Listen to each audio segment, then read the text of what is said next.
गाईस, मी आणलेला आहे एक स्पेशल दुकानातून खूपच मोठा पिझ्झा. हो की नाही रे बंड्या? होय होय. तर बघायचा आहे तुम्हाला पिझ्झा? उचलतच नाही.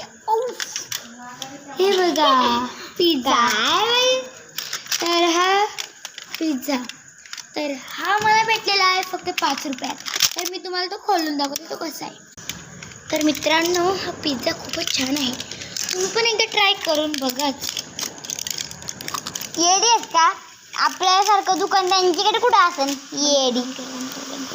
तर याच्यात 4 मल्टी कलर्स आहेत, pink, brown, white and yellow. तर गाईस आपण खाऊन टेस्ट करू. अरे मला पण दे ना. ए निघे. तर गाईस तुम्ही पण ट्राय करून बघा, खूप सुंदर लागतंय. पण सगळ्यात जास्त चांगला फ्लेवर म्हणजे chocolate and pink, so beautiful. तुम्ही पण ट्राय करून बघा. मी तर ट्राय केलं आहे. बाय. दोन हां.